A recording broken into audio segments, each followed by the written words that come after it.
माला परियोजना की रफ्तार कोटा में धीमी पड़ चुकी है। जमीन अधिग्रहण में दिक्कत होने की वजह से कोटा में भारतमाला परियोजना का काम थम सा गया है।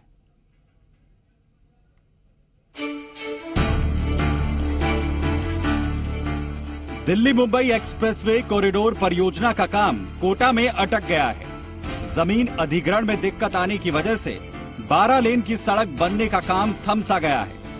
सेटलमेंट और सीएडी के भू अभिलेख के रिकॉर्ड में कैचमेंट एरिया अलग अलग जगह दर्शाया गया है और ऐसे में जमीन एक्वायर करने का काम अटक गया है।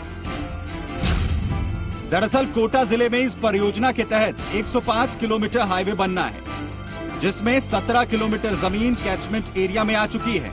इस जमीन पर जिस व्यक्ति का मालिकाना हक है, उसका नाम रेवेन्यू रिकॉर्ड से नहीं मिल पा रहा है, जिसकी वजह से जमीन अधिग्रहण का काम बंद हो गया है। नतीजा ये हुआ कि भारतमाला परियोजना का काम बंद पड़ गया।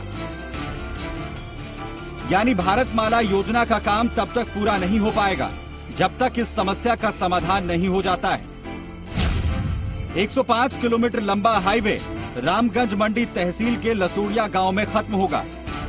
जमीन अधिग्रहण की प्रक्रिया में दिगोद तहसील के 12 गांव का कैचमेंट एरिया में है, लेकिन इन 12 गांव का रिकॉर्ड सीएडी और सेटलमेंट विभाग में अलग अलग दर्ज है। ऐसे में उनकी जमाबंदी और खसरा नंबर मैच नहीं हो पा रहे हैं। एनएचएआई ने इस बाबत प्रशासन को खत लिखा है। इन गांवों में जमीन अधिग्रहण होने पर 17.35 किलोमीटर लंबी सड़क बनेगी। National highway authority of India के मुताबिक कोटा जिले में 64 गांव में जमीन अधिग्रहण का काम चल रहा है। रामगंज मंडी, कैनबास और लाडपुरा में अधिग्रहण का काम एडवांस स्टेज पर पहुंच गया है, लेकिन दिगोद तहसील के 12 गांव ऐसे हैं जो कैचमेंट एरिया के गांव हैं, जहां पर जमीन अबाप्ती में अड़ंगा लगा हुआ है। हमने आज आपत्तियां पेश की। 17 आपत्तियां हैं। जिन किसानों की जमीन गई थी उनकी सभी की आपत्तियां पेश। हमारी मांग ये है कि उसमें जो एक्स्ट्रा जमीन सड़क के अलावा जो ली जा रही है, उसमें वहां के किसानों की जिनकी जमीनें जा रही है, वो जमीन का उपयोग उन्हीं किसानों के प्रति हो। जो भी योजनाएं सरकार की उस एरिया में हो, वो सारी किसानों के पक्ष में हो। फिलहाल कोई हल निकलता दिख नहीं रहा, क्योंकि मामला पेचीदा है।